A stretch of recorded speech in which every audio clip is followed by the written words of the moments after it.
Here is the voice of the working class, Rick Smith.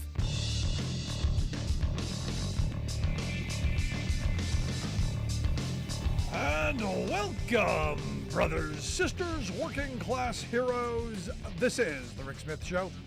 Thanks so much for being here today on the big program. Lots to get to. Lots to talk about the former guy, number 45, our Trumpkin. Kind of a cornered rat right now. Kind of like a 2-year-old, on the attack, doing what 2-year-olds do, doing what cornered rats do. They attack, they shift blame to others, anyone, everyone but them. Especially if you're seen as not loyal. And of course, the victim card. And we're going to see a lot of this. Look, this is Trump's MO. For everyone who thinks, he's going to go the Harvey Weinstein route, and no, everyone who thinks, he's going to go no, he's going to fight it. I have the right to do it. He's going to blame everybody else, every lawyer who advised him, every person, even if he has to make people up, there will be others. And of course, it's all about him being the victim. And look, the reality, he's going to continue this, just so you know. He's going to continue doing this, kicking and screaming, like a spoiled child in a cereal aisle after mom says no. He's going to keep doing it because the base loves it. I mean, the reality is the base has been trained to, this is what they respond to, which is why he has been brilliant. Got to give him credit. He is manipulating everyone. And because of the money, because he understands what's really behind it. It has nothing to do really with him so much as it's about the money. He understands how media works. He understands that the narrative is all about getting eyeballs and ears tuning in. He gets that. And he smartly plays it before they do. Which is why every time an indictment's about to drop, he knows and he announces, I'm going to be indicted. And they're doing this to me because of you, because I'm standing up for you. And people, he's fighting for us. No, he's not. He's never cared about you. And the thing is we're going to see what kind of country we are in the next, year plus. Because today, again, another one of those social media posts, Trump, truth out. I hate that frame. He posted on his personal social media platform, if you go after me, I'm coming after you. And he had underneath it, the sub-truth or whatever, a welcome to the fraud squad. And he had pictures of Joe Biden, Jack Smith, the Manhattan DA, Fannie Willis in Atlanta. He had all these pictures, these people on the fraud squad. And the reality is this is classic Trump. This is what he's always done. And my mind has been, I'm hoping the media handles it a whole lot differently. Because we know, here's the thing, what we know is right now Trump is probably up nights scheming and plotting for revenge. The revenge machine is, he's dreaming up the dream gaggle of magnified lawyers. They're going to go after everyone and anyone who has ever said anything negative. There will be a new, I don't know if it'll be within the Justice Department or if it'll just be something else that they'll create if he's somehow reelected. Election stormtroopers, Trump troopers, smashing ballot boxes under the guise of election integrity. You could see this. You could see it working in his mind. There'll be a mob of revenge-focused investigators and special counsels and special prosecutors going to make Jack Smith's life a living you-know-what. Merrick Garland's going to be misery. Hillary going to go after Hillary. Oh, it's going to be dreamland. And the thing is the right is spinning all this stuff. And the MAGA base is eating it up because it is exactly what they want. They want someone who's going to punish the elites. They want someone who is going to make others' lives miserable. It's what they want. It's what they fantasize about. So if Trump is actually reelected, January 20th, 2025, the Trump troopers are going to be unleashed because they're already, he's dreaming this stuff up. And I should say, at least that's what I'm being told by the MAGA folks. The MAGA folks have been actually threatening me with this kind of Trump's he's gonna get everybody back. Evidently, I'm going to be on the list of people that Trump will come after, and who knows. But here's the thing: what the hope is on the right is that if they are able to reelect Trump, and with all of this grievance that they now have, there'll be a wave of pardons. All of the Trump loyalists will be made whole. All of the election deniers, all the January 6th rioters. This is the fantasy that's being spun. It's where the energy's at. It's where the right-wing media is kind of, hyping stuff up. Now, my hope is our media will start looking at Trump as a defendant, not as the cash cow for ratings that he is. Because the reality is what's at stake here is a peaceful transfer of power. We have had for a couple hundred years a peaceful transfer of power that goes all the way back to John Adams. And I've always said he's one of my favorite presidents because he set the tone. He lost, he left. He left like a thief in the night and very angry, but he left. And that's important. That sets into motion, generations of bloodless transfers of power. It sets into motion the thing that our country has been known for. It's deeply rooted in our democratic traditions. It's deeply rooted in our constitutional principles. This framework of this peaceful transfer of power that ensures that we have long-term legal structure, that we have established rules, that everyone knows where the parameters are, and we stay with it. And Trump broke this. This is what's important to me. Trump broke all this. The idea that we have some stability and continuity. This is important stuff because the rest of the world looks at us. And more importantly, the respect for people. This idea that the elections were stolen, the people were wrong, they didn't. All of that is really angering and frustrating. Now, I do find it interesting. And the reason I say that I hope our media will, in fact, I hope they will, in fact, do what I think they should, which is ensure that he's seen as a defendant, not as a star, not as a celebrity, but as someone who is charged with very serious crimes. Now, I find it interesting that Trump was very unhappy at how the magistrate judge addressed him as Mr. Trump instead of his preferred Mr. President. And look, he should be referred to as Mr. Trump because in this moment, I'm sorry, you're a defendant. Meanwhile, while all of this craziness is going on, you've got Jelly Bucket Joe showing up, doing the work, doing the job. Unemployment rate now down to 3.5%, added another 187,000 jobs last month. Hourly wages up 4.4% over last year. Things are moving in the right direction. Not perfect by any stretch of the imagination.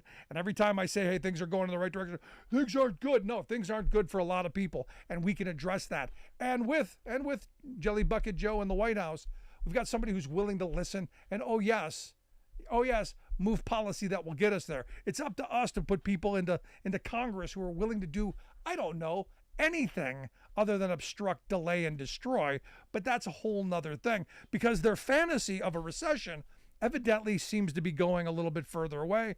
As today, J.P. Morgan Chase, they have jumped on the bandwagon of big firms saying, it's probably not going to get the recession everyone's dreaming for. I know Republicans really wanted the recession, been talking about it, they were hoping, dreaming for it. Doesn't look like it's going to happen. And for me, again, the Trump thing is really important. It really is, because it is about who we are as a country. It is how the rest of the world views us. he could have gotten away with a lot of things, in my view. The classified, I'll be completely frank. The classified documents thing, I personally, I don't care about that. I know, he had this stuff, yeah, but you know what? You get that stuff back, you yell at him, you slap him on the wrist, whatever, you move that along. But the idea, I mean, because here's the thing, this is the thing that's sacred. And this is what go back to 8th grade civics class. What we, the people, decide at that ballot box, the sanctity of that box. And I still remember that high school government teacher going through this and why it's so important. Because this is who we are, how we are. This is this wonderful thing of self-governance. This is this wonderful thing of ensuring that we, the people, you and me and all of us, have the ability to determine the direction of this great country and the future for our kids. To me, that's beyond individuals. That's beyond parties. That's beyond policy. It's beyond everything. That is sacrosanct. And he violated that. He violated the most simple trust. And that cannot be forgiven. I can forgive a lot. I can let sleeping dogs lie a lot.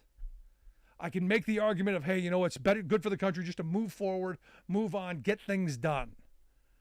But not here. Not this. I do want to hear your thoughts, though. Email me, rick@thericksmithshow.com. Got a lot to get to today. Going to take a quick break. Right back with your thoughts. Stick around.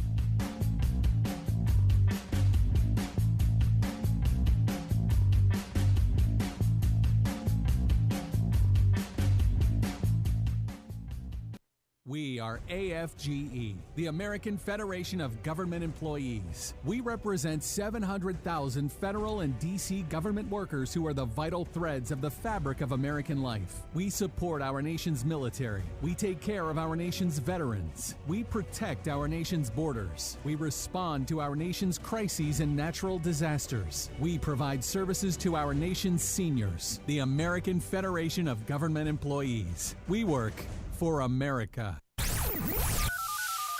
The phone lines are open. Give Rick a call at 1-866-416-RICK. That's 1-866-416-7425. Welcome back to the Rick Smith Show. Now, here is Rick Smith. It doesn't matter to me. There's no backing up on this. That bloodless transfer of power until 2020, I got to tell you, something we can't back up on. Let's quick go to the phones. Got Steve on line 1 from Chicago. Steve, how are you? Hello, do you hear me? Yes, sir. How are you? What's on your mind? Great. Thank you for taking my call. So a couple of points. One, I share your admiration of Adams. I think all too often he gets lost to history, and many times we think about George Washington.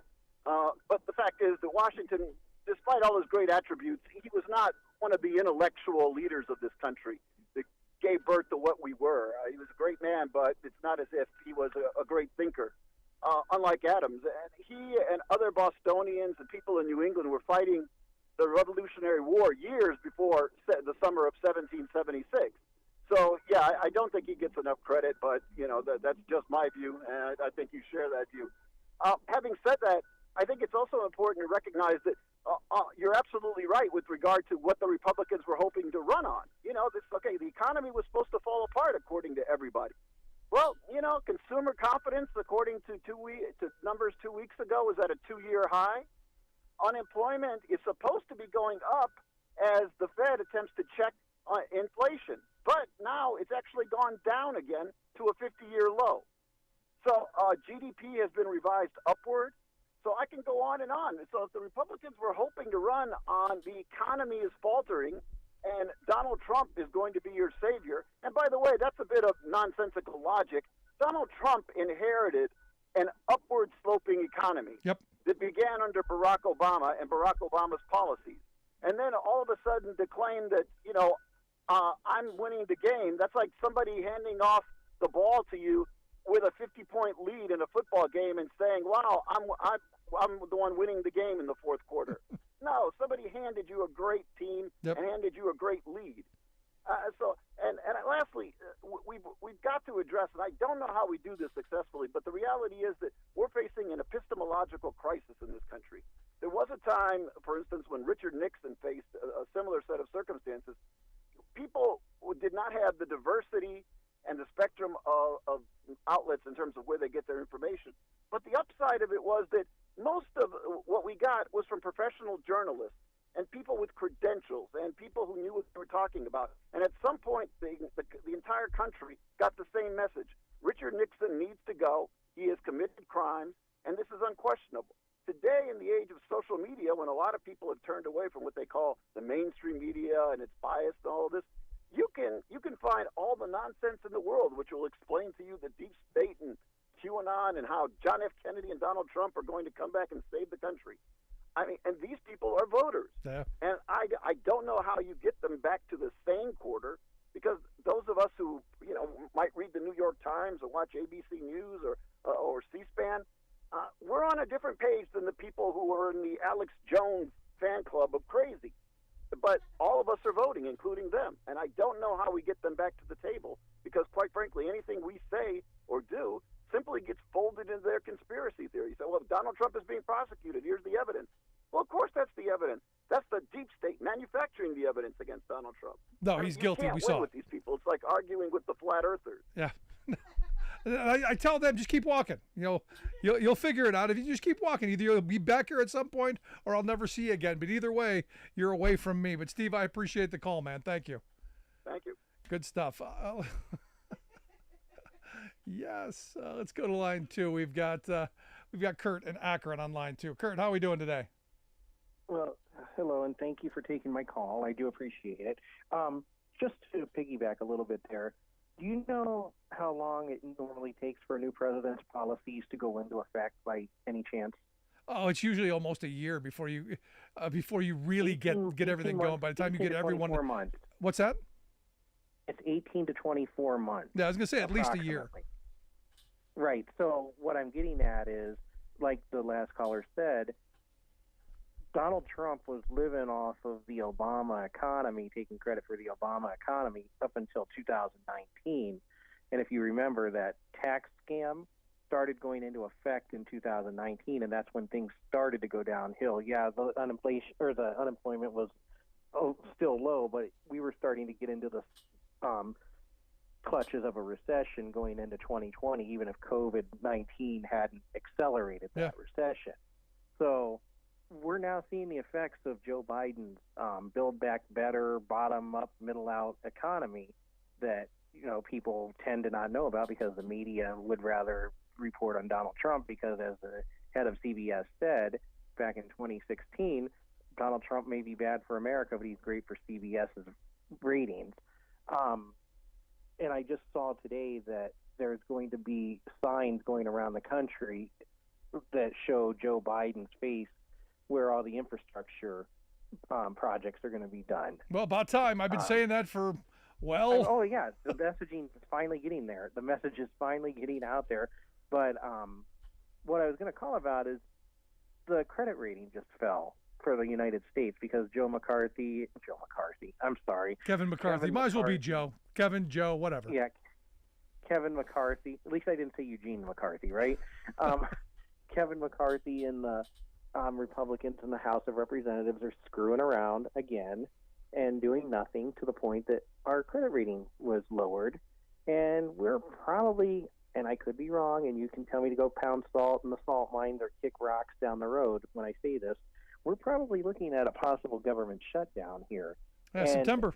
And I really hope that the Biden administration is maybe looking at some of these old reruns of 1995 when Clinton and Dole and Gingrich had to go at it with a government shutdown.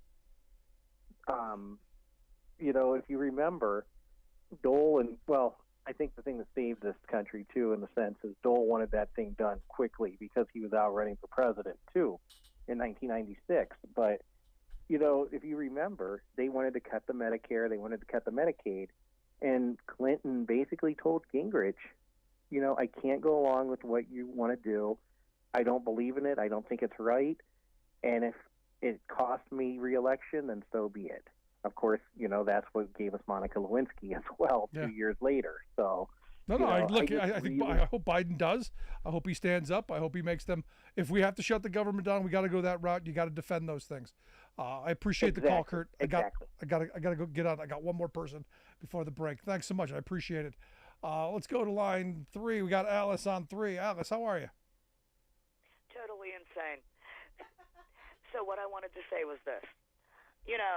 We all saw what happened on January 6th, and we can see that he's also planning insurrection 0.20.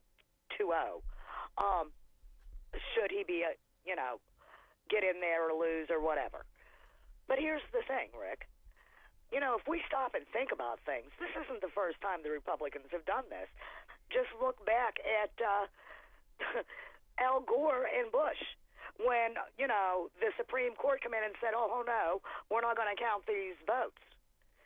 So my whole thing is the Republican Party as a whole has been planning this type of thing, of seizing power, for a long time because obviously their policies are not popular with anyone except their base. So, how else do you do it? And there you are. There you go. Appreciate the thoughts, Alice. So have a good evening, Rick. You too. Look, at the end of the day, as I've been saying, if we can't hold on to the sanctity of the ballot box, there's not much to pass on to our kids and our grandkids. If this wonderful experiment of self-governance is to work, those that we put into power have to be held accountable when they do wrong. And we really haven't done that throughout the years. Let sleeping dogs lie. The incoming administration says, never mind. That's in the past. I also think it comes back to us as voters. You look at what's going on in Ohio right now. The Ohio Republican Party is drunk with power. They are doing everything they can do to gerrymander and rig and to diminish the ability of voters to have a say by choosing who votes for who. I go back to, it was a couple of years ago here in Pennsylvania when Democrats got 1 million more votes and only got 5 of the 18 congressional seats. And you go, that's because there's a creative pencil involved. And maybe there's a point at which we start talking about gerrymandering in a different frame. Because I've said for years, I'm not totally opposed to the idea of gerrymandering. I would like to see it instead of being based on R&D, making them as large of gaps as you can. I'd rather see them be competitive. I would like competitive districts. I think you do need to merge some rural and urban areas together where you can. I think you do need to start breaking things up to ensure that there's a mix of different ideas so that maybe we start talking about policy again. Maybe we start talking about how we make working people's lives better instead of the circus that we've gotten for the last several years. Reality is what Trump brought us was bread and circus on steroids. Fascist style. Want to hear your thoughts? Email me, rick@thericksmithshow.com. Right back. I'm Rick Smith, and this is Labor History in 2. On this day in labor history, the year was 1941. That was the day Michael Siegel, business agent for New York City's Local 3 IBEW, announced the lights would be going out on Broadway for a half an hour. Electricians had been on strike for nearly a week to protest Consolidated Edison's refusal to employ union electricians for work on its new Waterside plant. The company claimed it could only use members of the Brotherhood of Edison Employees, an independent union. The walkout also affected electricians at area construction sites and at 25 defense contractors across the city. The union had agreed to exempt electricians at the Brooklyn Navy Yards, where the strike held up work on 4 battleships. Also, the IBEW allowed electricians at Ford Instrument to return to work, given they had orders for $100 million in defense instruments. Siegel announced that at 9 p.m. the following evening, maintenance men not on strike would pull the switches on all signs in Times Square in sympathy to bring attention to their plight. After the half-hour blackout, the IBEW continued to fight injunctions brought by the New York Electrical Contractors Association. Harry Van Arnsdale Jr., business manager for Local 3, declared the blackout had been more successful than they had hoped. He characterized the switch-off as a blackout for enlightenment. Naval officials complained, however, that the strike held up vital defense projects. Newspapers noted that Broadwayites suddenly noticed the moon when the estimated 10 million watts of super lighting was turned off. A Times Square veteran noted it was the darkest since 1918 when a Zeppelin raid alarm caused a blackout. The strike was called off a week later when Con Ed acknowledged its previous agreement with the IBEW. Labor History in 2 brought to you by the Illinois Labor History Society and The Rick Smith Show. For more information, go to laborhistoryin2.com. Senator Tom Cotton, a far-out right-winger, is to good public policy what a boll weevil is to a good cotton crop. Totally destructive. But he is politically candid. Rather than disguising his racial bigotry, for example, Tom flaunts it, as he did last month in an open letter to the retail giant Target. While the senator is usually a devoted corporate-hugging Republican, he lashed out at Target for business policies that he furiously condemns as racially discriminatory against white people. What popped Tom's cork was the chain's pledge to increase the number of black people it hires by 20%. Holy Dixieland, wailed Cotton. Hiring more of them means fewer jobs for us white people. He insisted that Caucasians had the right to take any and all of Target's jobs. Interestingly, Target's gesture to racial equality was made 3 years ago, with no peep of protest from the now infuriated Cotton. What changed? The GOP's dog-whistling tune, the new politically correct line of anti-black racists, even parroted by today's Republican Supreme Court, is that all efforts to provide racial fairness and balance are, get this, illegal racism against the white majority. So Cotton is just scurrying aboard his party's latest anti-black bandwagon, proclaiming that whites must be protected from racial progress. Not only are Tom and his ilk threatening teachers, librarians, and local governments for promoting equality, but also brand-name corporations that they claim to be woke. That is, not solely focused on profits, but also promoting a little attention to America's need for social justice. This is Jim Hightower saying, ironically, Tom's clique piously claims to be devout Christians. But guess who was supremely woke? Jesus. Tom Cotton needs to review the Sermon on the Mount, where Jesus declared that those who hunger and thirst for justice are blessed.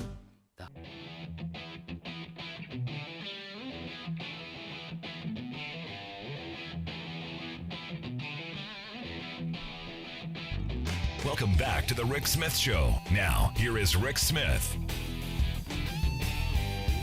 So, again, I'm looking at these charges, and what's interesting is nearly 2/3 of people in this country are looking at these charges that Jack Smith have brought and think they're serious, including 51% who say they're very serious. And I'm going, I'm kind of surprised, almost 2/3. That's a good number. Maybe when we see more come out, maybe we'll wake up and go, yeah, trying to undo, our entire, democratic process, overthrow, a couple hundred years of peaceful transfers of power. Yeah, that's serious. But here to share some thoughts on the charges and maybe how this is going to play out in front of us, I've asked our good friend Renato Mariotti to come talk with us. Renato is a former federal prosecutor and host of the It's Complicated podcast. You can get that wherever you get your favorite podcasts. Renato, thanks for taking time for us. Hey, happy to be here, Rick. So let's start with that number right there. Almost 2/3, 65% think serious charges.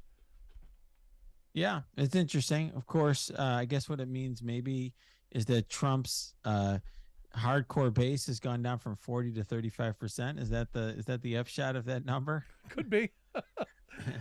Or it could be that there are some reachable Trump supporters who are going, maybe he did go too far.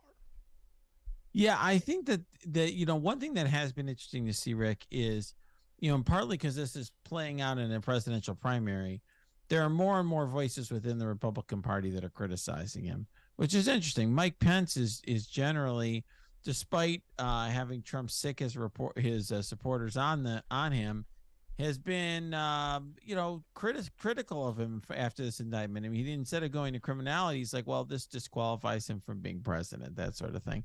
All right, well, I'll take whatever he's willing to give us. But I think that helps because it legitimizes criticism of Trump, who is seen on that side of the aisle almost like Jesus Christ himself. I got to tell you though, Pence's reaction and the way he's handled this all along, for me, disqualifies him from being president because he's a giant wimp. I mean, if you and your supporters wanted to hang me, I got to be honest, I think I'd be a little more forceful. I'm just spitballing. Well, would you be more forceful than the guy whose father was accused of assassinating JFK, and his wife was told Trump said his wife was ugly, and he was kissing Trump's ass after that. So I don't know. I mean, that whole crew. I mean, look, they're all politicians, and they all need his supporters, so they're willing to say anything. That's crazy. So the $1 million question, you as a former federal prosecutor, maybe you've got a thought on this. Everyone wants to know, when's this going to start? Are we going to get this before the election? Does this happen before 2024 election happens? Because you saw the poll the other day said more than half of the people said they won't vote for Trump if he's convicted, if he's going to jail. Thoughts? Yeah, so I think it's possible this happens before the election. I don't think it's a guarantee. So, this Trump here he doesn't have Aileen Cannon as his judge. He's got a judge who I don't think is going to be very favorable for him. She's appointed by President Obama. She's been very tough on the January 6th insurrectionists when she's sentenced them. I think she's going to be pretty no nonsense and want to get this trial wrapped up quickly. That said, if this is still a complicated trial, okay, this is not like a run-of-the-mill federal case. Like, well, okay, some guy had a kilo of cocaine in his trunk, or he robbed a bank or something. This is complicated. Yeah. And so I think there are a lot of tools that the defense has to delay. And so it's not a slam dunk that this is going to happen before the election, even if the judge wants that to happen. Now, the charges, you as a former federal prosecutor, maybe you can explain this. We had Doug Jones, former Alabama senator, on the program yesterday. He went through, said these are probably the easier ones to go get than the seditious conspiracy and the things that I think a lot of people wanted to see. But conspiracy to defraud the U.S., conspiracy to obstruct an official proceeding, obstruction of an attempt to obstruct an official proceeding, and the one that Doug thought was most interesting was conspiracy against rights. You got any thoughts on these charges? Sure. I mean, I think the first one I think is really appropriate. The conspiracy to defraud the United States. It's essentially, using falsehoods to try to thwart or undermine the lawful functions of government, essentially. And so, here, there was this fake elector scheme, for example, in which Trump was trying to essentially, they had people in various states who were falsely holding themselves out to be the duly elected electors from that state, essentially disenfranchising the voters of that state. So that's straightforward, because those false certificates that they were filling out had, those were falsehoods submitted to the United States Senate. There's also, for example, Jeffrey Clark, who was essentially, Trump was trying to make him the acting attorney general, and wanted to, use him to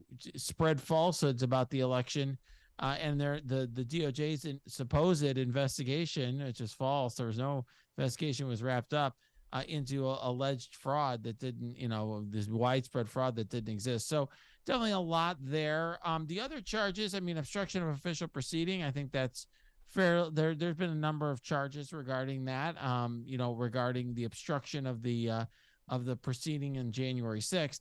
The last one, I think that is interesting. What I would say about it is, Rick, the last count is very unusual to be charged in this kind of context, and it's sort of a little vague. And it's not entirely clear what Smith is trying to charge there. It'll be interesting to see. I mean, it seems to me that he's basically saying through all these same efforts that he outlines elsewhere in the indictment that Trump disenfranchised, all these voters in different states who may or is trying to disenfranchise the voters of these different states. But at least the obstruction ones, the obstructed the official proceeding, that actually succeeded. They did obstruct the certification of the election. I mean, it was only for half a day, but that actually succeeded. That's right. Although the focus here is not on the mob attack on the Capitol, it's more on although that was a piece of what was going on, the focus is on all of these other shenanigans, which we saw through the January 6th committee. Like, let's pressure Mike Pence to set aside the electoral votes. Let's, have these fake electors to kind of create confusion and try to throw the election. Let's pressure state legislatures to set aside their own. Remember those Michigan guys who were brought to the White House? Let's pressure them to set aside the electoral votes, throw them to Trump. So there's essentially all these different efforts and more that we didn't tell you. The Jeffrey Clark, like, let's write letters to Georgia on DOJ letterhead saying, we're looking into fraud. You guys should set aside your electoral votes. Like, all of that, the phone call to Georgia, all of that stuff was an effort by Trump to try to overturn the results through, I wouldn't say they're non-illegal means, but it's a corrupt kind of corrupt usage of legal process, right, and other types of falsehoods that were being told. No, and the conspiracy part is you can talk about all you want, but there were overt acts. And we saw that. I mean, I've been asking the question, since the day after, the day we found out that there were fake electors, how come they weren't all rounded up and locked up for submitting, fake forms? I mean, they were holding themselves out as something that they weren't in an official capacity to the official agency. I still can't figure out why they weren't picked up the next day. Well, it's interesting. Michigan did indict a bunch of fake electors. And there is talk and concern, and there's these other states that have investigations going on. So stay tuned, because I actually think that was an underreported development, Rick. The Michigan electors charged with these crimes in forgery and so forth in Michigan. Here's the thing. Guy like Trump, he's like fundraising off of this. He's worth a lot of money. He doesn't give a crap at this point. He's sort of over it. But like a random Joe county chair, GOP county chairman or mayor of a tiny town in Michigan who put him or himself up to be a fake elector, and now has got to hire lawyers and is disgraced and faces potential conviction. Like, for somebody like that, this is real. Like, there's real downside. I don't see as many people volunteering for these schemes next time. No, I don't either. But here's the thing, and this is where my mind I'm struggling with how in this moment you can still support Donald Trump, because this guy has had a career of hanging people out to dry. This guy's had a career of stiffing people at every turn, and yet we see in probably the biggest moment in U.S. history of my lifetime, he's doing it again. I mean, he's not coming to any of these people's defense. No, I mean, and that's sort of the interesting thing. He does hold the bag, although it's interesting though. He's gotten a little bit better about paying the legal fees and supporting the people who have the goods on him. Like Rudy Giuliani's getting his legal fees paid. Yeah, now. with other people's money. He learned from the Michael Cohen episode when Michael Cohen flipped on him. But I think all these other folks, all the people who, for example, marched on the Capitol, tried to attack our Capitol and our elected representatives. He didn't pardon them. He didn't support them. He didn't pay their legal fees. That's why when he got indicted in Manhattan and Mar-a-Lago, they people weren't rioting then, right? Because they learned their lesson last time. Well, what was it? The 1,077 people before him that were indicted and tried? Yeah. But let me ask you this, since you brought up Rudy Giuliani, everyone believes he's one of the unnamed co-conspirators. There are 6 who were listed. Why, as a federal prosecutor, wouldn't you indict all of these people? Why do you leave these 6 out there? I have a thought, but I want to hear your explanation. So typically in a case like this, you would indict everyone together in the same indictment. Why? Well, you could have the trial of everyone at the same time, so you don't have to try multiple cases. And you also can throw all the evidence in against all of them into one joint trial and do it that way. That's usually the way you do it. So why do it differently here? Well, I think what's happening is Jack Smith realizes that Aileen Cannon is going to give him nothing resembling a speedy trial in Florida, which is frankly understandable given it's a classified document case. And I think he realizes his only hope to have a trial before the election is to have a streamlined trial in D.C. And if you had a bunch of different defendants, all with their own defense teams, with their own calendars and their own interests and their own motions they want to file and their own discovery that they're going to ask for, it's just going to slow things down. So this is his attempt, in my view, to streamline the case to get it to trial. So this isn't, hoping the 6 rats will jump ship and turn and testify. No, I mean, I actually think if they haven't done it already, charging them all in the same case, I think that's good for him. But it's interesting. We'll see what happens. When I think I wouldn't be surprised if he indicts them all separately. And then we'll see how resilient or defiant people like Jeffrey Clark are at that point. You're listening to the Rick Smith Show here with Renato Mariotti, former federal prosecutor and host of the It's Complicated podcast, one of my favorite podcasts out there, and I hope you'll take a look at it. Wherever you get your favorite podcast, you will find It's Complicated with our friend Renato Mariotti. I got to get your thoughts on this. Trump Truth socialed that he said, my political opponent has hit me with a barrage of weak lawsuits, including DA, AG, and others, which require massive amounts of my time and money to adjudicate. Resources that would have gone into ads and rallies will now have to be spent fighting these radical left thugs in numerous courts throughout the country. I am leading in the polls, including against Crooked Joe. But this is not a level playing field. It is election interference, and the Supreme Court must intercede. Is there any world in which the Supreme Court jumps in the middle of this? No. So I read that whole thing no. Well, I mean, here's the thing. I mean, this isn't even going to get before the Supreme Court because these cases are going to get adjudicated before they get up to the Supreme Court. He's going to have to stand trial. We're already trying to figure out, can he even go to trial before the election? So by the time all of this gets up to the Supreme Court, Donald Trump is whatever, be a much older man at that point. Realistically, none of the arguments he's making, I think, are likely to be a ground for anything. So I think we're safe. It's safe to say that, there may be some legal issues here. There may be, but the legal issue is going to be like how Jack Smith is charging a particular statute in the DC case. Mar-a-Lago case, super straightforward. We'll see. And finally, I got to get your thoughts on, he also socialed out that he needs one more indictment to ensure his reelection. And that's on the same day when Fani Willis says she's ready. Thoughts on that? Well, I think he's going to get his wish if he wants to get indicted again.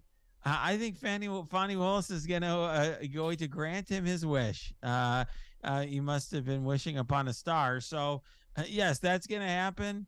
And who knows? I mean, she may not be the last, but yeah, look, I mean, facing 4 indictments, that's a big deal. It is a drain on money. It is a drain on your attention. It is stressful. And I do think for people listening to this show who are thinking like, when's Trump going to actually be held accountable? Being indicted 4 times is very much being held accountable. Okay. No matter what happens at the end of these, this is serious business for him. Well, we will see. I got to tell you, to this point, I think he's done a good job of controlling the narrative and keeping the attention on him. But I hope that our courts will treat him more as a defendant than as the media star and the cash cow that our media uses. But Renato, I appreciate the time. As always, great stuff, my friend. Thank you very much. Our good friend Renato Mariotti. Again, make sure you check out his podcast, the It's Complicated podcast. We'll get links on social media. You can take a look at that. Gonna take a quick break. Right back with your thoughts. Stick around. You listen to the Rick Smith Show. We're working people.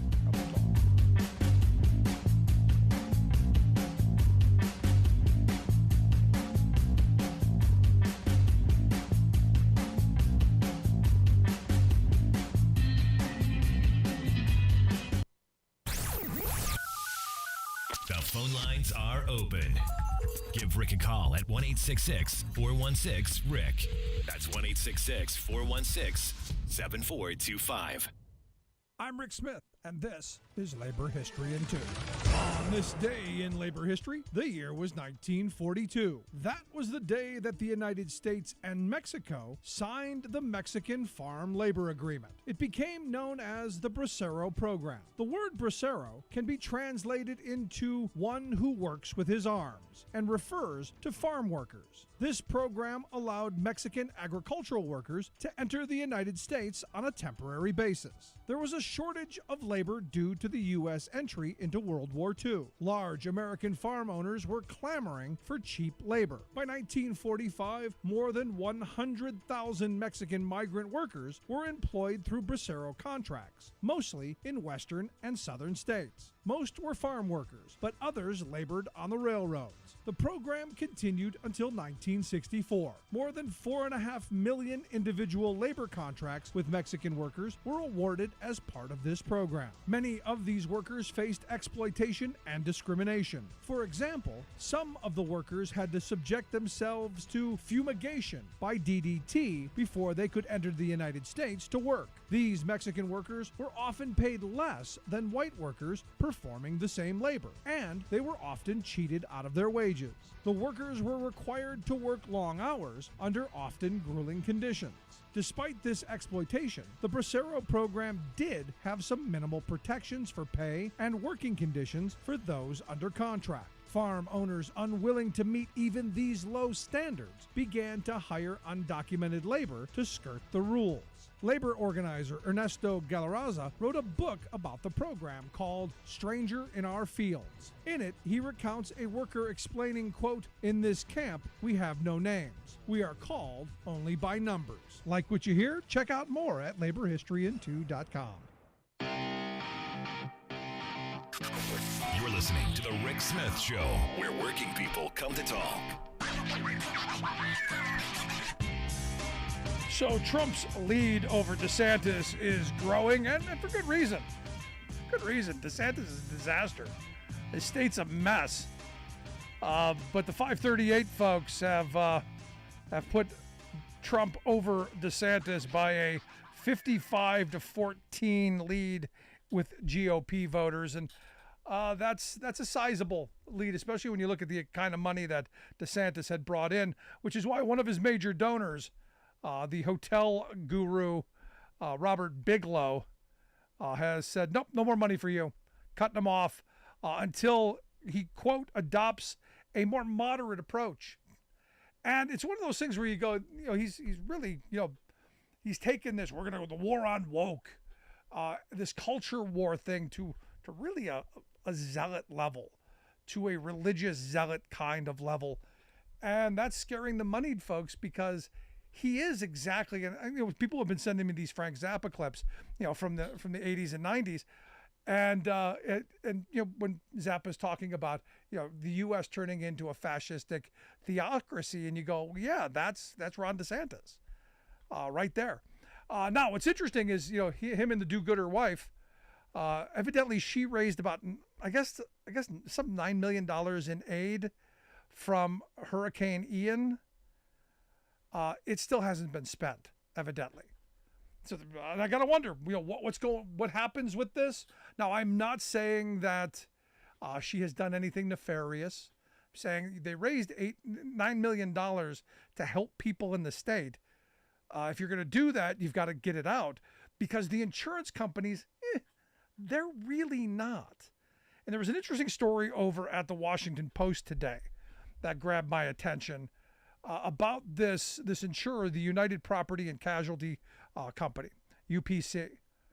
They are the 9th property insurer in Florida to go broke since 2021. They are the largest in the last 15 years to go broke. And it's an interesting story. I mean, the reality is Hurricane Ian came and, caused a whole bunch of damage. And this insurance company said, hey, we'll make you whole. And they haven't. So you have all these people who have homes who are just ravaged. You can't live in them because they're moldy. It's going to make you sick. And they go through all of these stories of these people who their lives are upside down because this insurance company, not bothering. Now, because they're going to be able to file bankruptcy and be done with it, they've done that. They're bankrupt now. They're out of this side of the industry. The state of Florida, which has a insurance guarantee association, they're now responsible for, I guess, almost 22,000 of these UPC claims. And they're saying who knows how long it's going to take, but it could cost as much as $600 million to the taxpayers. That's the taxpayers picking this up. And again, remember, this is one of those moments where you go, you're not going to do anything on climate change. Your policies are horrible. Your ideas are even worse. And then you do everything you can do to deregulate and don't hold these companies accountable. And then you wonder why things go belly up. Now, we all know where this story is going to go. And the reason I bring this up is very simple. Because we see this movie time and time again. There's no surprises here. It's UPC today. It could be any one of these big corporations tomorrow. Because corporate America does not care about its product. It does not. It cares about its profit. It cares about its shareholders. It cares about its executives and its CEOs. And in this case, the CEO got paid. The executives lined their pocket. The shareholders made tons of money. And the article goes into all of this and just how obscene it was on how the money that should have been going into having reserves for when a hurricane hits Florida, because it happens so infrequently that you have a huge pot of money just in case. But no, because it's not about that. It's about ensuring that you continue to make your profit goals. Now, what's interesting for me is right around the same time that the state of Florida is going to have to pick all this up, that this UPC goes belly up, their parent company, the larger insurance company that they were part of, United Insurance Holdings Corp., their stock price has, has gone through the roof. I guess like 1,000% since December. Added more than $200 million to the company. They're now saying, hey, since we got away from that homeowners insurance business, since we got away from those people, our company's much more lucrative because we ended up stiffing all these homeowners. And there's part of me that goes, well, you know what? You moved to Florida. You moved to the deregulated, get government out of our lives state. This is what you deserve. There's part of me that says that, and it's the mean part of me. But the other part of me goes, this should not be allowed to happen in this country, anywhere. And this is why we have government. This is why the federal government has to step in a lot of these cases. Because they have responsibilities. But what they do is they make sure they're taken care of. They never lose. The old saying, the house never loses. Well, corporate CEOs and their board members and their shareholders, they don't seem to lose anymore. The people who lose, workers, consumers, taxpayers. Us working people. We'll take a quick break. Right back.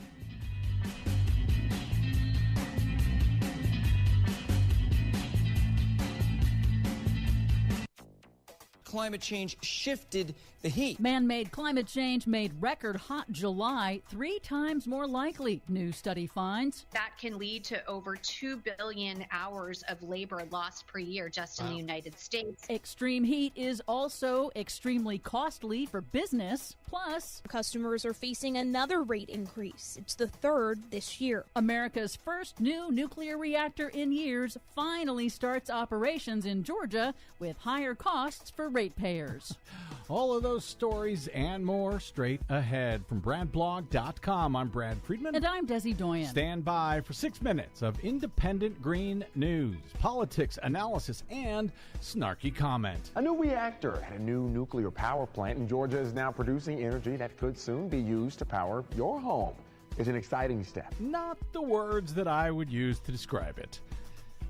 This is your Green News Report. Okay, Desi Doyen, as delighted as I am about a new nuclear reactor in Georgia, I guess we have to start with the nuclear reactor in the sky that is causing all kinds of problems across this earth. Sure, we can put it that way. About 80% of humanity experienced unusually hot temperatures during July. That was the hottest month in recorded history, and human-caused climate change was responsible for most of it. That's according to a new study by nonprofit data firm Climate Central. The researchers say more than 6.5 billion people experienced climate change intensified extreme heat in July 2023, and man-made global warming made those extreme temperatures at least 3 times more likely. And they are still experiencing that heat right now. Indeed. Even though it is winter in the southern hemisphere, parts of Chile hit a record 102 degrees this week. 102 degrees Fahrenheit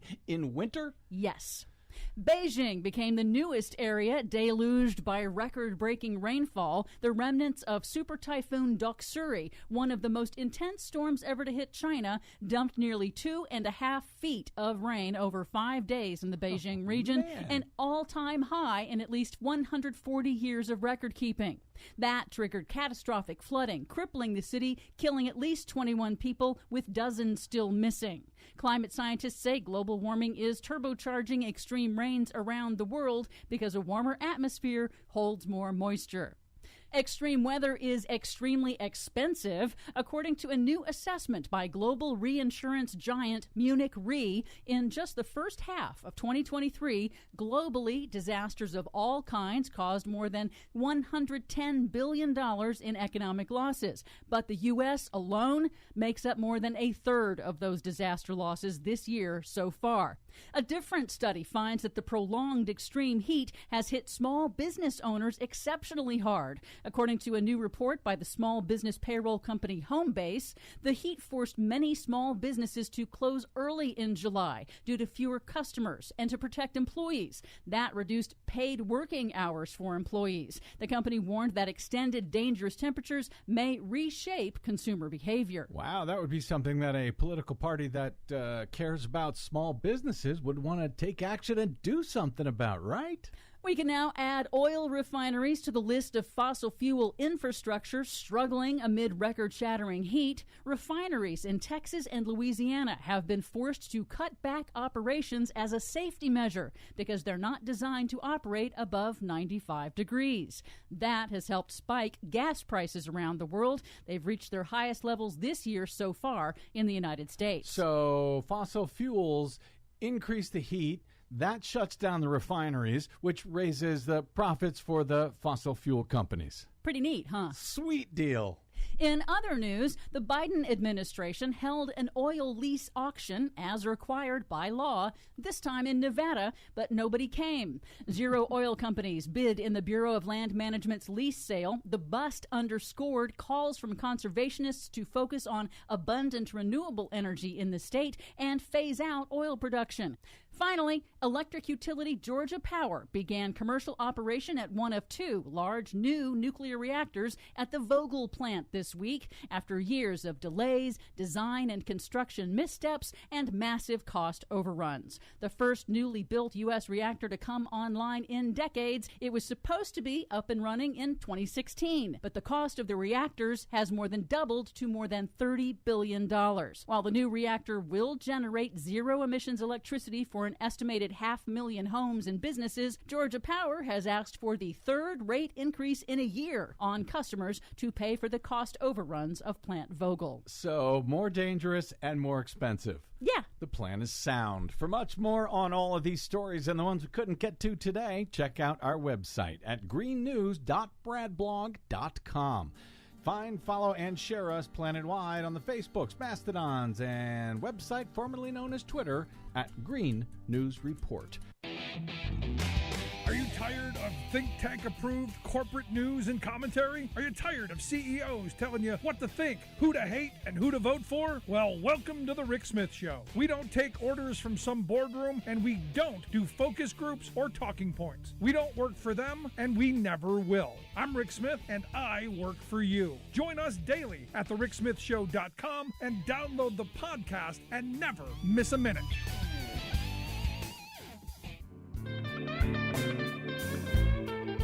Welcome back to the Rick Smith Show. Now, here is Rick Smith. So evidently, Trump has secured the Alabama Republican delegation, the entire Republican Party of Alabama. They are now they're supporting themselves some Trump. And here's the thing: am I surprised by this? No, because they support literally the dumbest guy in the U.S. Senate, Tommy Tuberville. So am I surprised that the Alabama Republican Party is 100% behind the dumbest guy to ever sit in the Oval Office? Not even a little bit. But here to share some thoughts on the dumbest guy in the U.S. Senate and what he's doing to our military, I've asked our good friend Rich Ojeda to come talk with us. Rich is the host of Ojeda Live, a nightly hit on Facebook and YouTube. You can catch that. I think it's at 8 p.m. each night. And he's also the founder and national spokesperson for the Turn Left PAC. You can find their stuff at turnleftpac.org. Rich, thanks for taking time for us. Anytime, Rick. Always appreciate it. So Tommy Tuberville, who I affectionately say is the dumbest guy in the U.S. Senate, I got to get your thoughts on what he's doing, holding up all these promotions in the military. In fact, as I understand it, it's the first time in a couple 130, 140 years that the Marine Corps doesn't have a commandant. Any thoughts? Yeah, absolutely. It's horrible. And think about that. Think about you serving literally about 37 years as a Marine, serving your country, and you did everything right. And now it's time where you literally have the ability to pin on general rank, and everything gets basically, comes to a screeching halt because you got somebody in Congress that if he doesn't get his way, then he will punish everybody else. And that's exactly the way Tommy Tuberville is, and it's absolutely unacceptable. Now, the thing is, again, Republicans have always, whenever they see someone in a uniform, they can't wait to go run over and wrap a flag around them and take pictures. But their policies generally, aren't great. But this seems even out of character for Republicans. Yeah, but see, what you got to understand is that sadly, people don't pay attention to voting records. Nobody actually goes and points to, I want to see what my legislator has voted on. You can. It's available. Freedom of Information Act. It's all there, open for anybody in the public. The problem is nobody takes the time to look at it. And, that's where we're at. These people know that they can claim to be supportive of veterans, taking photographs with veterans, and then go straight to the Capitol and vote against every bill that supports veterans financially, that supports veterans dealing with post-traumatic stress. They vote no on everything because deep down, they can't stand the military. Now, what's interesting to me, Rich, and maybe you'll come along on this journey with me, because I try to find the positive in things. I mean, I look at Donald Trump and I say, the reality is Trump got us to understand how important offices like Attorney General are, how important Secretaries of State are. It's gotten us to understand our government a little bit more intimately because it's under such attack. I did not know that military leaders had to be Senate confirmed. I thought the military did their own promotions. I thought they had their own. I didn't know until literally the dumbest guy in the Senate forced the hand to make me understand that, this is an issue that the Senate has to deal with. And having an idiot like this be able to hold it up is maybe something we shouldn't be doing. No, absolutely. I mean, it's absolutely sickening. And then again, too, I think about John Kelly, retired Marine, who has basically said that, Donald Trump is the most morally corrupt man that he's ever met. I believe General Mattis basically said that Trump was like a third grader. I mean, it sickens me when I see the video clip of him saying, I know more than the generals. I mean, it's embarrassing, but what's really sad is that there's a significant amount of people in this country right now that will still support him. Yeah. And he's done nothing to elevate the poor. He's done nothing to protect the LGBTQ community. President Biden just gave 7,400 Americans basically wiped away their college debt. There could not be any more night and day than what we're living in right now. No, I see. My thing with Trump is, I can never get past. Now, look, I was never in the military, but I do have, I do honor people who put on the uniform and served our country. But I look at the clip of Trump talking about John McCain. I didn't agree with McCain's policies, but this idea that, well, he was only a war hero because he got captured. What was the rest of it? I only like people who don't get captured. Yeah, I only like people who don't get captured. And then, we also, people need to know that it took Donald Trump over 2 years to go visit the troops for the first time, and let that sink in. You're the commander in chief and you're too scared to go visit the troops until somebody basically said, look, you got to go. You've got to get there. There's a lot more to supporting veterans than just, basically passing bills, giving, them their pay.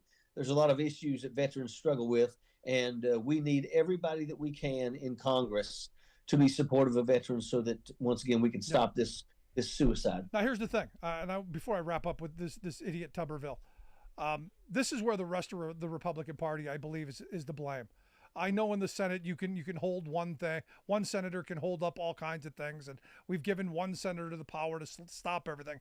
But it's incumbent on the rest of the Republican Party to step forward and say, you know what, hey, cool it. Let's get our disagreements stop at the water's edge, and our military is all over the world. Let's keep this to other fights. Yeah, at the end of the day, if the Democrats take back power, these are some of the things that we need to remind them to say, hey, it's time to put legislation together that can stop any one person from basically throwing a tantrum and basically stabbing everyone else in the back, especially our men and women in the military. So that's something that can be fixed with legislation, just like ethics for the Supreme Court justice. All of that can be passed through the Supreme Court. Yeah. Speaking of stabbing and uses for a knife, did you see Ron DeSantis's comment about evidently, according to him, on day one, they're going to start slitting throats of those federal workers, the federal deep state workers. Evidently, he said it on Sunday at a campaign event hosted by former Massachusetts Senator Scott Brown. Any thoughts on DeSantis's rhetoric?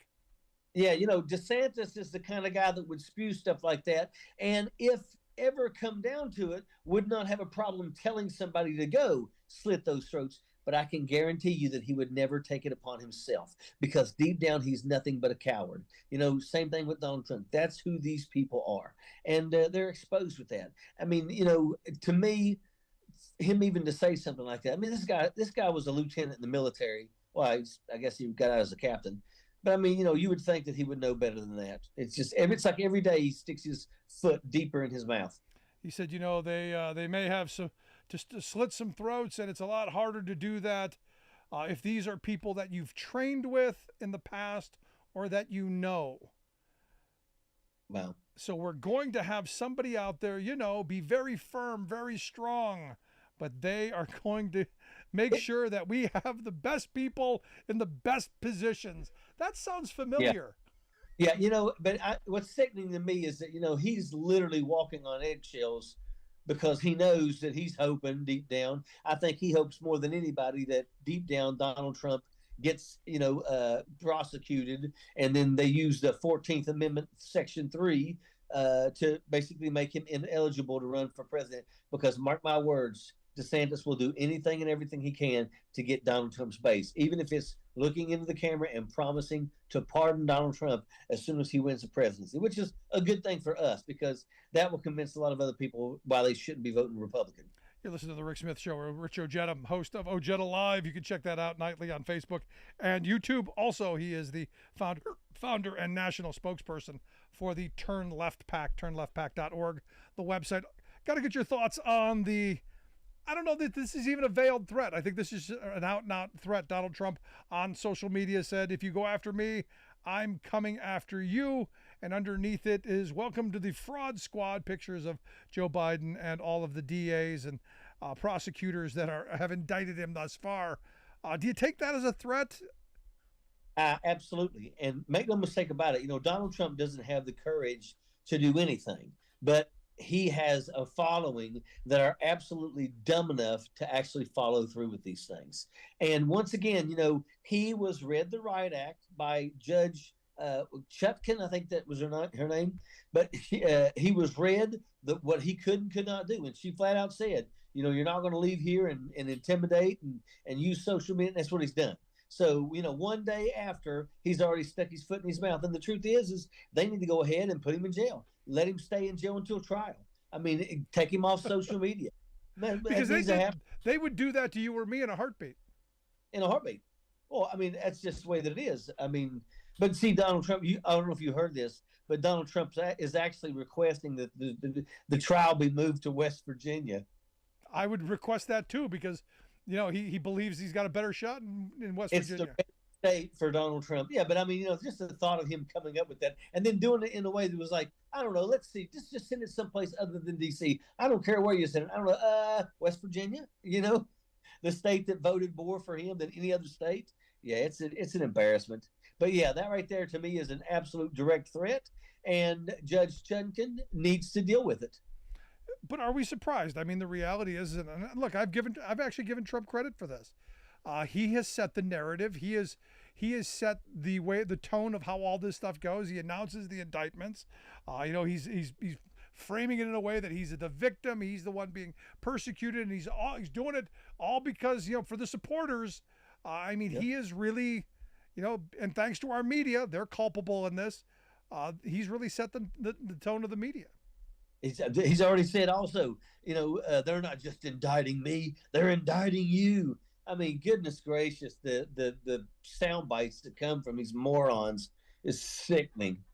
But the thing is it keeps getting regurgitated. I mean, it's out there. Oh, yeah. And the more he does it, the more the base sucks it up, because this is what they want. They want this kind of a leader. They want somebody who they believe is fighting the fight for them. That's the whole reason he's playing this narrative. Yeah, absolutely. I mean, and he knows that this is all he's got. At the end of the day, he knows the evidence against him is damning.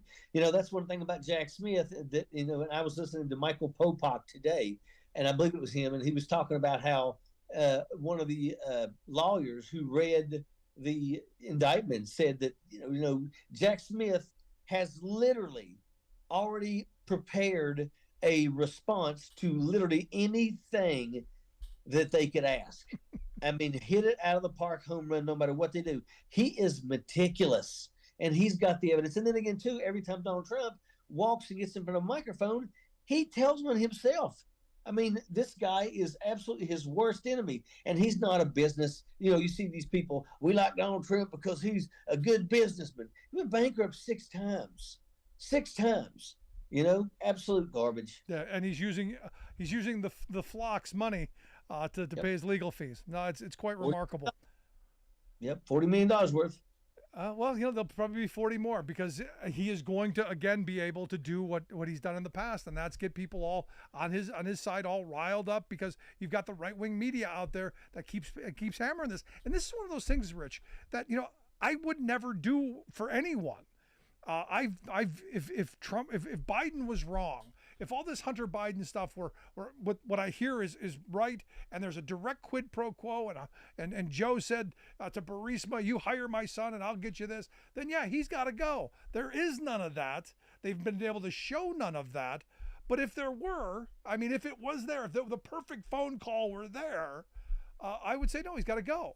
I don't see the other side being capable of doing that.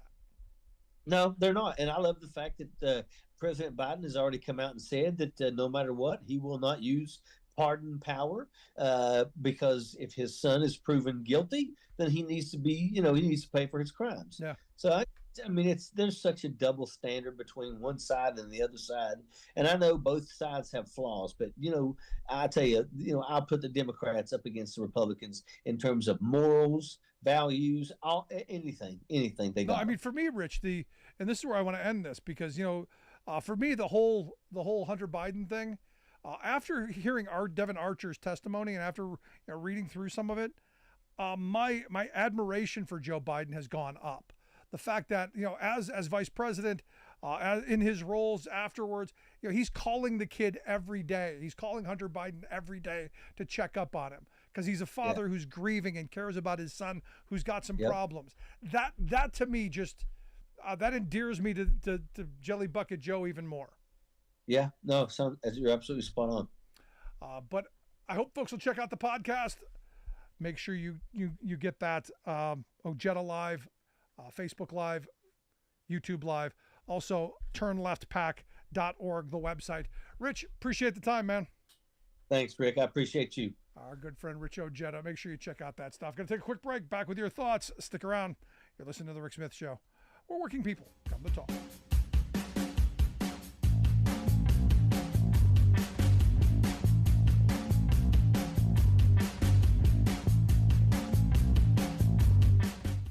We are AFGE, the American Federation of Government Employees. We represent 700,000 federal and D.C. government workers who are the vital threads of the fabric of American life. We support our nation's military. We take care of our nation's veterans. We protect our nation's borders. We respond to our nation's crises and natural disasters. We provide services to our nation's seniors. The American Federation of Government Employees. We work for America. The phone lines are open. Give Rick a call at 1-866-416-RICK. That's 1-866-416-7425. We are AFGE, the American Federation of Government Employees. We represent 700,000 federal and D.C. government workers who are the vital threads of the fabric of American life. We support our nation's military. We take care of our nation's veterans. We protect our nation's borders. We respond to our nation's crises and natural disasters. We provide services to our nation's seniors. The American Federation of Government Employees. We work for America. Welcome back to the Rick Smith Show. Now, here is Rick Smith.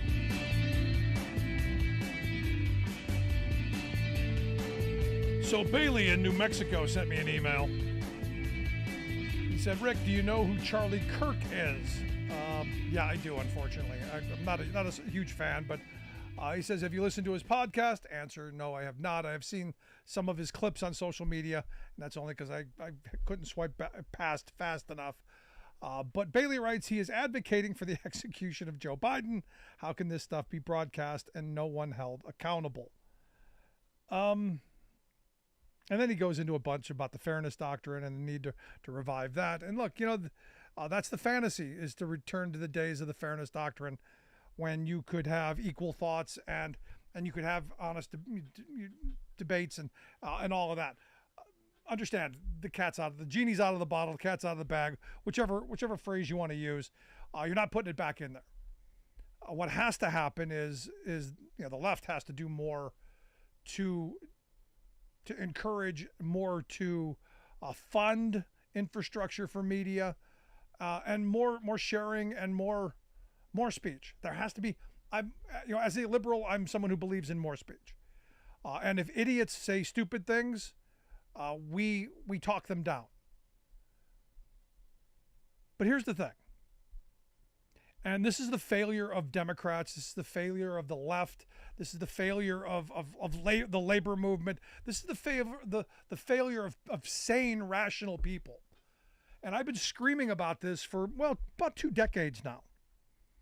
The idea that you have to have an equal voice, that there has to be another message. I started this program 18 years ago, coming up Labor Day, as a small bit of balance to what you hear on the radio waves, a small bit of a different thought, a working class perspective that isn't told. What the right-wing media does masterfully, everything's focus group tested, think tank approved for maximum outrage. So when someone like this guy goes on, we need to execute Joe Biden, they understand what that's going to do. It's going to elicit a response from the audience to tune in. This is what right-wing MAGA media has done. And these people have been programming this stuff for years. This is nothing new. This is repeated conditioning. And it's been allowed to go on unchecked for decades now. So, welcome to this kind of hateful, vile rhetoric. And the sad reality is a lot of people allow it into their lives. A lot of people are consumed by it. A lot of people have grown up on it and now don't think there's anything else, that there's any other views. So am I surprised that someone said, we're going to go get executed, and if we can't do it, somebody's going to? No, I'm not surprised. Sadly, this is who that audience is. And this is what is being broadcast into millions of homes across this country. And sadly, into the homes of people that we know and we love. And you can't talk to them.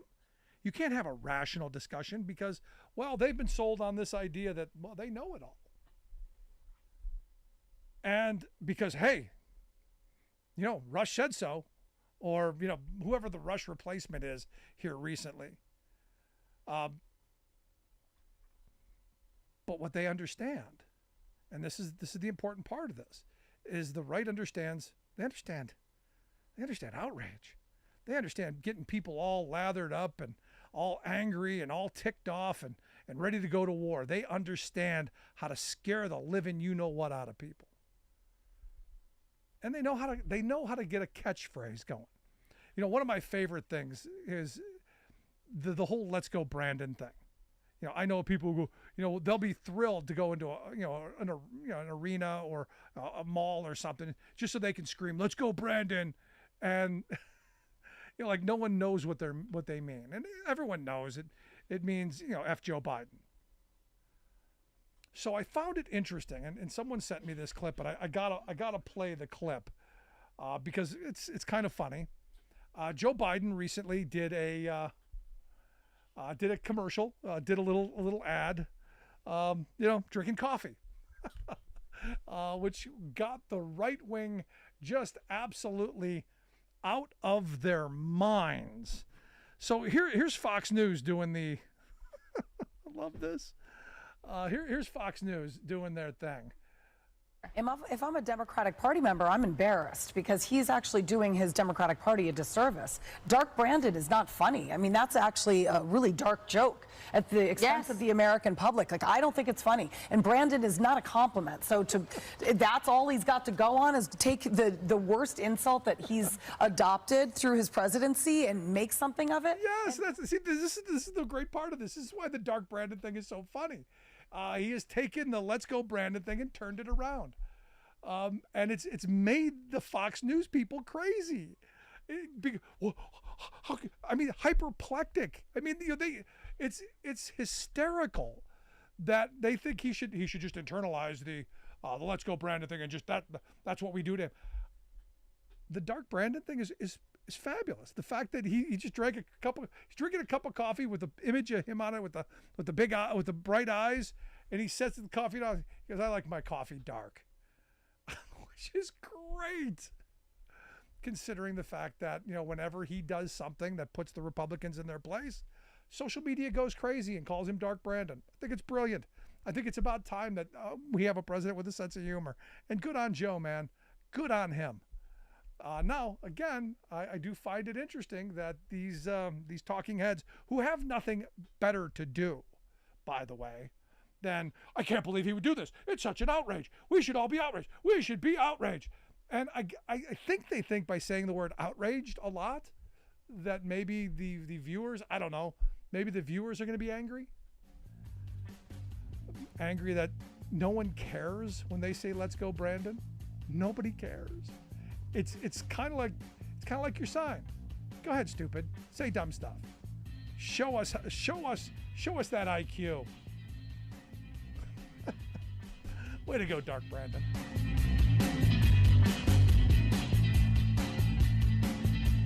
I'm Rick Smith, and this is Labor History in 2. On this day in labor history, the year was 1942. That was the day that the United States and Mexico signed the Mexican Farm Labor Agreement. It became known as the Bracero Program. The word bracero can be translated into one who works with his arms and refers to farm workers. This program allowed Mexican agricultural workers to enter the United States on a temporary basis. There was a shortage of labor due to the U.S. entry into World War II. Large American farm owners were clamoring for cheap labor. By 1945, more than 100,000 Mexican migrant workers were employed through bracero contracts, mostly in western and southern states. Most were farm workers, but others labored on the railroads. The program continued until 1964. More than 4.5 million individual labor contracts with Mexican workers were awarded as part of this program. Many of these workers faced exploitation and discrimination. For example, some of the workers had to subject themselves to fumigation by DDT before they could enter the United States to work. These Mexican workers were often paid less than white workers performing the same labor, and they were often cheated out of their wages. The workers were required to work long hours under often grueling conditions. Despite this exploitation, the Bracero program did have some minimal protections for pay and working conditions for those under contract. Farm owners unwilling to meet even these low standards began to hire undocumented labor to skirt the rules. Labor organizer Ernesto Galarraza wrote a book about the program called Stranger in Our Fields. In it, he recounts a worker explaining, quote, "In this camp, we have no names. We are called only by numbers." Like what you hear? Check out more at laborhistoryin2.com. Senator Tom Cotton, a far-out right-winger, is to good public policy what a boll weevil is to a good cotton crop. Totally destructive. But he is politically candid. Rather than disguising his racial bigotry, for example, Tom flaunts it, as he did last month in an open letter to the retail giant Target. While the senator is usually a devoted corporate-hugging Republican, he lashed out at Target for business policies that he furiously condemns as racially discriminatory against white people. What popped Tom's cork was the chain's pledge to increase the number of black people it hires by 20%. Holy Dixieland, wailed Cotton. Hiring more of them means fewer jobs for us white people. He insisted that Caucasians had the right to take any and all of Target's jobs. Interestingly, Target's gesture to racial equality was made 3 years ago, with no peep of protest from the now infuriated Cotton. What changed? The GOP's dog-whistling tune, the new politically correct line of anti-black racists, even parroted by today's Republican Supreme Court, is that all efforts to provide racial fairness and balance are, get this, illegal racism against the white majority. So Cotton is just scurrying aboard his party's latest anti-black bandwagon, proclaiming that whites must be protected from racial progress.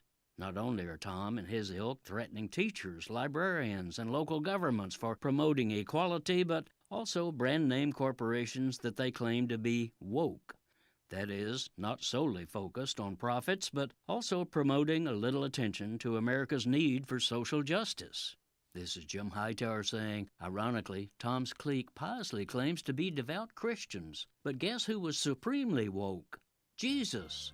Tom Cotton needs to review the Sermon on the Mount, where Jesus declared that those who hunger and thirst for justice are blessed.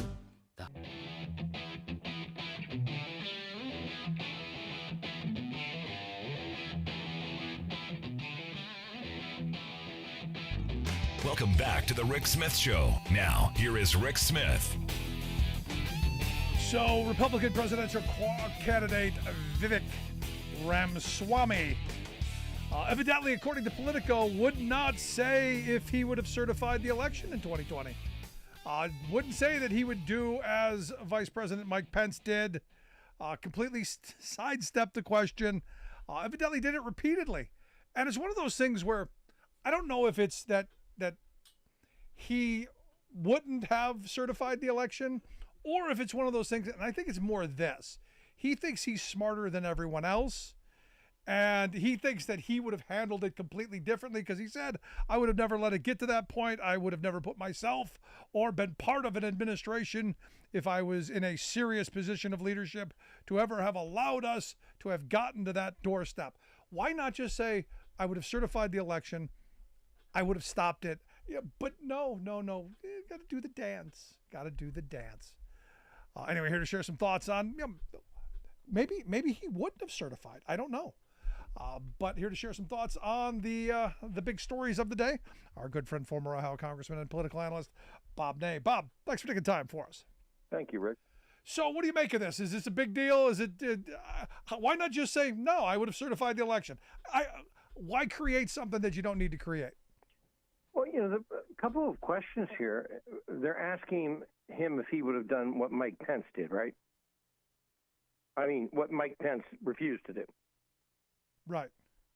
So I guess the point, if I was him, that I would have made is I'm not running for vice president. Oh, yeah, there you go. That's one. Number two, then as a reporter, I would come back and say, well, wonder if the president asked you. And then I would say, I would follow the law. And everybody knows what the law is. Now, I have a picture I will never give you, by the way. I may give it to Carol, but I'm not going to give it to you. Ah. And it's Cheney standing behind me at the dais of the House. Dick Cheney, all right? Okay. Good picture. We were both younger. And he's standing up there. It's the Electoral College. Ohio was called, and they let me be the one to stand at the dais to accept Ohio because it put Bush over, and I'm from Ohio, and it's publicity. And the late Stephanie Tubbs Jones stood up and, protested the election, which, we then recessed. We had allowed a certain amount of agreeable debate time, et cetera. And then, of course, Bush was certified with, some no votes. And nobody tore the Capitol apart. Right. I want to point that little thing out there. Right. Nobody tore the Capitol apart. Nobody tore the Capitol apart. Now, at no point in time did I ever think that Cheney standing behind me could do anything except what he was doing, nor could I, in accepting the Electoral College of whatever they called it to me that day, which was the Ohio votes for Bush, nor could I have done anything or said to Cheney, hey, let's rock and roll, and change this. You can't do it. And so at least Ramaswamy should have said there's a current law. The law is very clear. There is no process where the vice president can all of a sudden, reject these things. Yeah. So why he didn't answer that, is beyond me. Of course, he said he would pardon Trump. So he's going the full, the full Monty on all this. Which is weird to me. I mean, it really is weird to me. I mean, everything around Trump is weird to me. I got to be quite frank. I look at Ted Cruz, claiming that, he claimed Ted Cruz's father, I guess, killed, who knows, something with Lee Harvey Oswald, Kennedy, his wife's ugly. All of the things that Trump has said and done to people. It's amazing to me. They want to hang Mike Pence, for Christ's sake. Also the fact, and anybody that ignores this, and I think it was best said, Obama during a private dinner had said, basically, I'm going to paraphrase it, don't take Trump for granted. Obama has said this to Biden in a private dinner. And I think that's, good advice for anybody. And on the other side of it, if Trump people think this is a walk away, well, it's good advice for them to understand it's not. So, it's tight. But I will say this that's mystifying about this and the indictments. I don't know. It gets me is the fact that, that after the polling, it's close. Now, I haven't seen anything on the third indictment. Of course, there's going to be, I think, a fourth one, too. Now, if there's a conviction in one of them, there'll be an appeal process because you know how, Rick, they do that before the trial really begins. They set up their appeals. Right. The questions they ask. We want this thrown out and things like that. Now, I do believe if there's a conviction, then Trump's numbers will go down amongst the Republicans. Maybe not to the point where it can stop him because there's too many people in the race anyway. So I think Vivek Ramaswamy is he's trying to be a placeholder and not, quote, rock the boat. And Trump doesn't run, which is still my guess. and don't rock the boat, and then he jumps in there. I mean, this is where I think his mind is going of not answering this particular question. Well, I think that's where other than DeSantis, I think that's where everyone's mind is at. Or maybe even Christie. But I think, Tim Scott, I think Youngkin, tooling around with the possibility. Nikki Haley, I think all of them are waiting for Trump's demise so that they can jump into that spot, no? I think they haven't maybe said it, but I've been saying this, for a year and a half, that I don't, before he got indicted. Yeah. I said didn't think, and I'm still holding to that, only because, he'll find some reason eventually if it looks like he's not going to make it. Although the problem with this, he's toxic with independents, and I understand that. However, if this gets so ugly, because this is going to be about basically 3 issues, or 4. Who Trump has as a running mate. Is Trump going to be indicted or not? What's Trump's latest legal woe? Is the president too old to be president? And what about Kamala Harris? Forget, deficits and debts and any policy, education and labor and manufacturing. Just forget all that, because that's the 2 issues. And that makes independence not only toxic for Trump, but it also may make independents upset, disgusted, and they stay away. That's look, I've said before, if Trump's the nominee, he's not growing any new voters. Exactly. He has the voters he has. He can only lose some. If I'm a betting man, and I'm not going to bet an awful lot, but I would bet if it does come down to being Joe Biden and Donald Trump, I'm betting that Biden wins. He wins the popular vote by an enormous amount. He wins the electoral college by a slim amount. By a slim amount, and I think that's an accurate, way to look at this. Now, the other thing, though, even if you look at the Senate Democratic candidates in the last 24 hours, they're kind of afraid to say something about the indictment, the last one. Everybody's, so touchy. So I think the best answer they can give, the Democratic side and Vivek Ramaswamy and everybody else, is there's a court process here. Yeah. See, there's a court process. I want to talk about education and jobs and manufacturing in China. There's a court process. They're not doing that. They're getting sucked into the abyss and the rabbit hole. And this is where I think Biden has done a really good job of staying away from it. CNN's running, Chiron's going, oh, this is a tricky situation for the Biden administration. Why hasn't Joe Biden said anything? Because it's not he's got work to do. He's got jobs to create. He's got infrastructure to rebuild. Well, and also you've got a special prosecutor.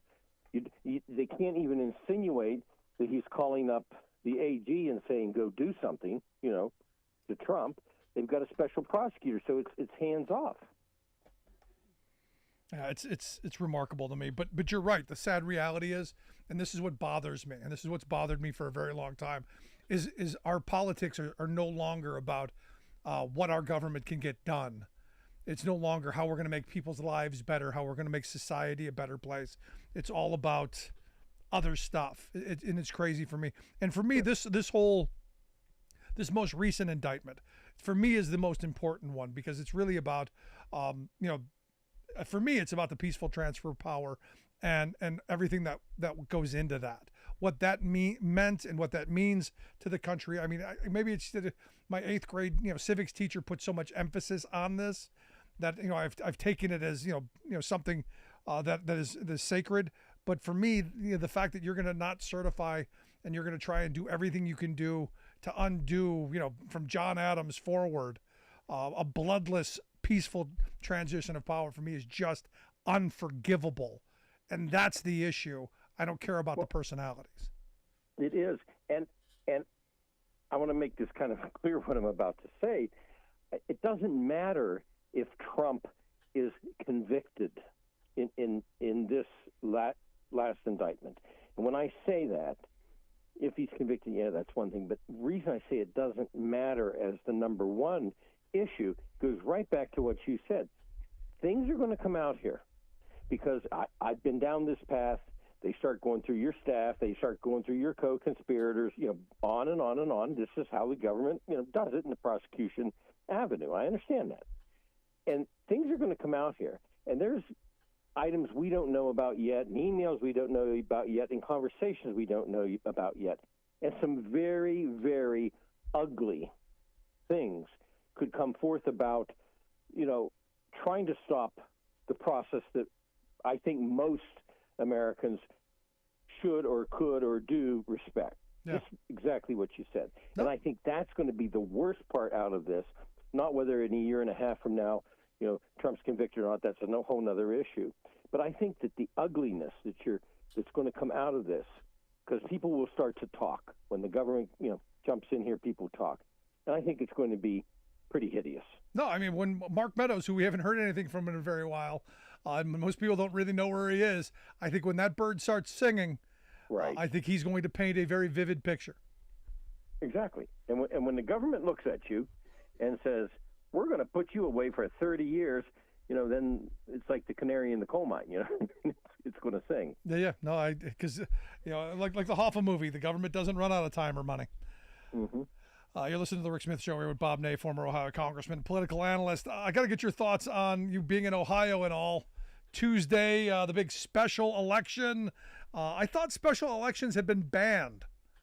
When did we bring back August special elections? Well, we brought it back because we, meaning the Republicans, we didn't like what can potentially happen in November. So, I've been getting bombarded, as you can imagine, by people giving me messages and emails and phone calls. What do I do? Now, by the way, a lot of these are Republicans that have contacted me, and because I think right now that the issue's going down, it's going to be a no vote, I believe.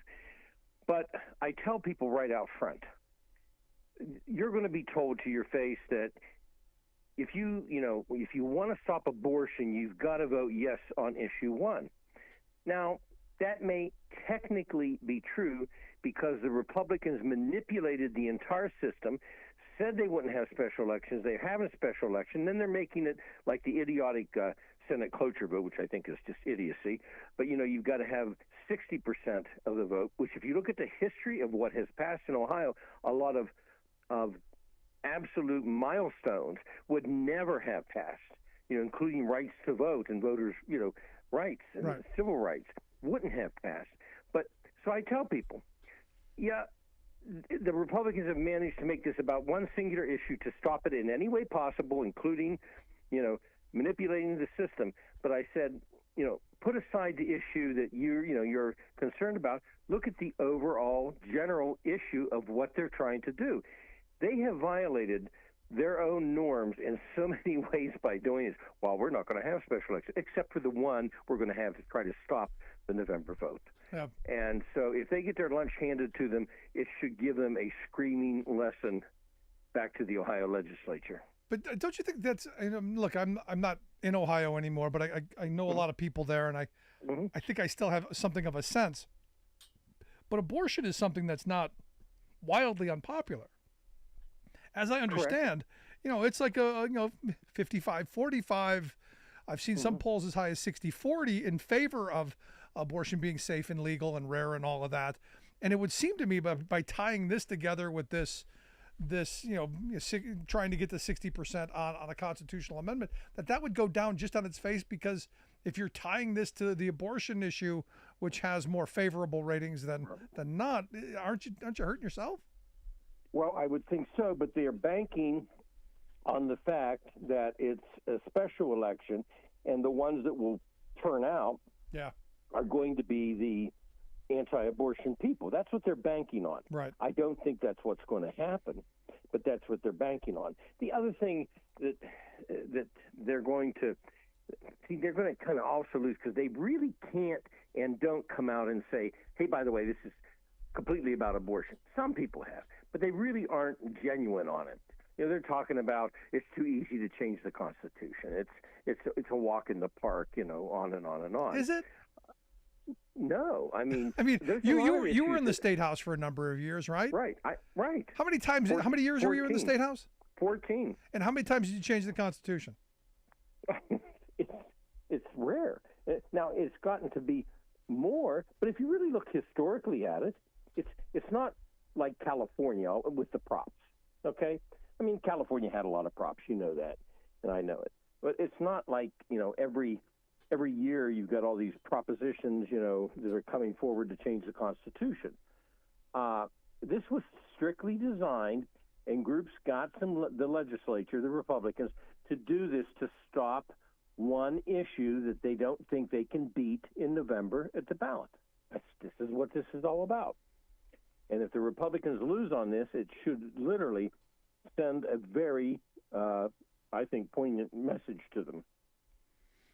Now, this is one of those moments where, because I had a friend who called me and asked me what I thought, and I said, I know you're a conservative. I know that you're probably going to vote for this, but think about if there's a change down the road that you actually want. Right. There you go. The sword always cuts both ways. There you go. Look at the current Senate. They have that. I've used idiotic once tonight. I'm going to use it again. They've got the idiotic one senator. I call it the peacock farm. I'm on a rant on the Senate tonight. They can stop something. And Mitch McConnell and Chuck Schumer are all worried about the senator doing what he's doing to the Pentagon right now. But you know what? They won't sit there and change that archaic rule. And they make these rules to benefit themselves, but these rules come back to hurt them too. Just as McConnell and Schumer have utilized those rules, now they're coming back to haunt them. Same thing with this ballot issue. They can make it more difficult, and wait till they want to pass something that they want.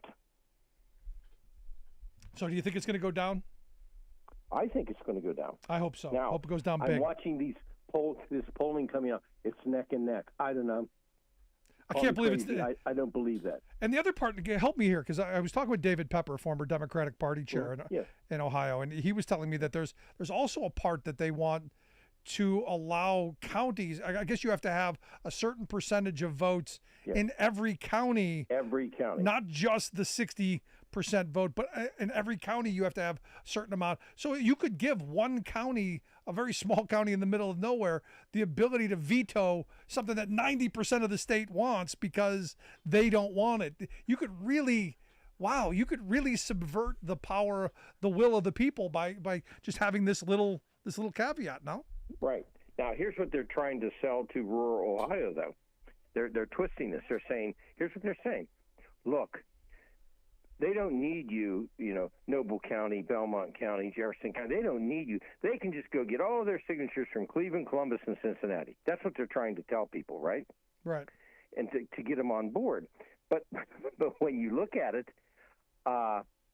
you could just, one county could be picked out that's maybe not a rural county. It's a medium-sized county, and it could be the sabotage for a ballot issue you want, where people, they don't have an organized effort to be able to get the signatures in that county, or they do it on purpose to not get the signatures.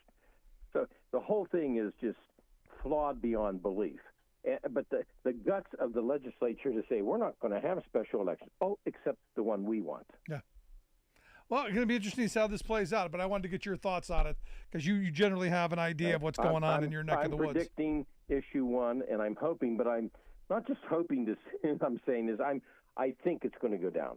Yeah, well, I hope people show up. Again, it's all about who shows up. On the turnout. But as always, Bob, appreciate the time. Thanks so much. Thank you, Rick. I'm going to take a quick break. Right back to wrap things up. Stick around. You're listening to the Rick Smith Show. We're working people. Come to talk.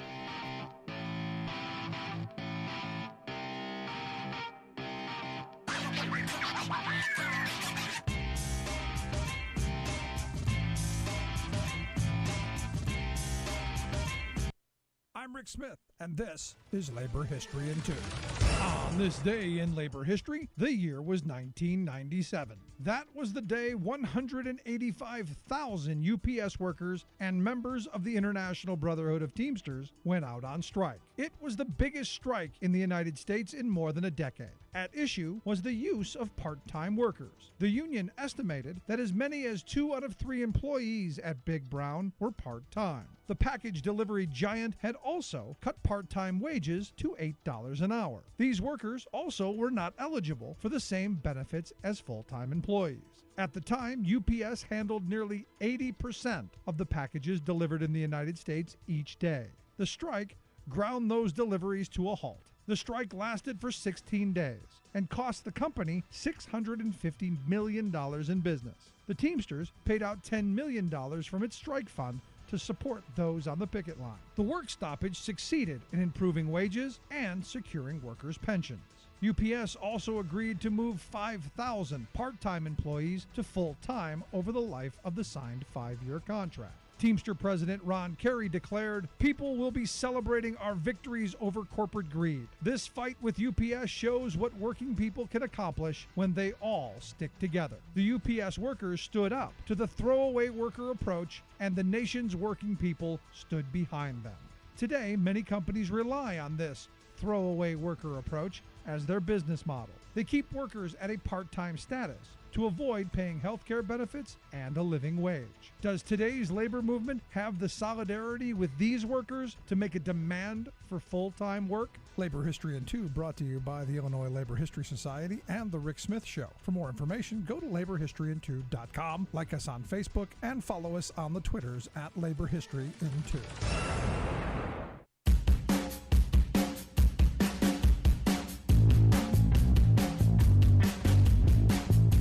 Ohio, if you're listening, Tuesday, you got to get out and vote. It's amazing to me that what the Republicans keep trying to get away with. And that little caveat of it's got to be every county. You got to have a certain percentage of votes from every county. That took a little doing. Wow. Florida. Let's talk about another crazy state. Evidently, Florida has effectively banned a second AP course.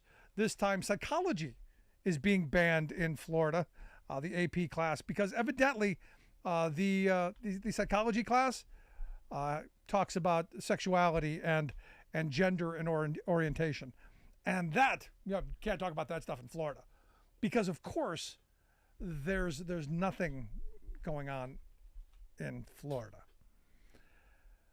And finally, everyone's wild and crazy on the right about Sound of Freedom, the movie. And look, the story is an interesting story. I mean, the scourge of child trafficking, the scourge of abusing children, something that most certainly does need to be exposed, needs to be dealt with. People need to be jailed. I would argue much worse penalties, but that's that of a father. If it was my kid, I understand capital punishment, just not by the state. That said, we are in this world now of ideological consumerism, where now this movie, the rights, this is their movie, and because it's a huge grossing movie, and nobody wants you to see it, and they're blocking it. If you remember, this was crowdsourced, so a bunch of money was brought by ideological people who said, no, we want this kind of movie, and that's fine.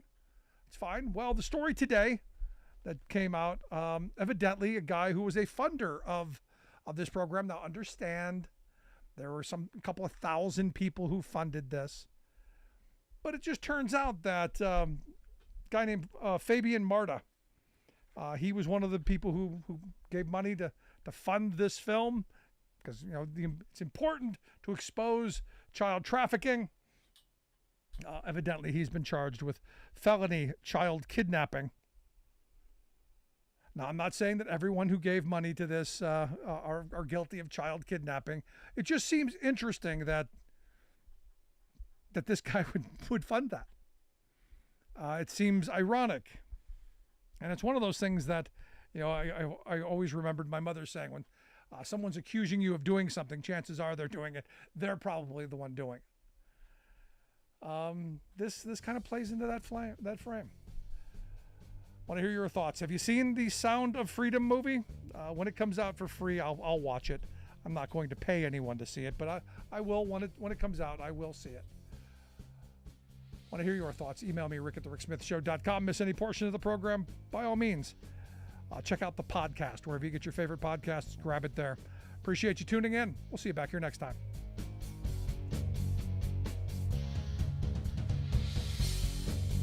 You've been listening to The Rick Smith Show.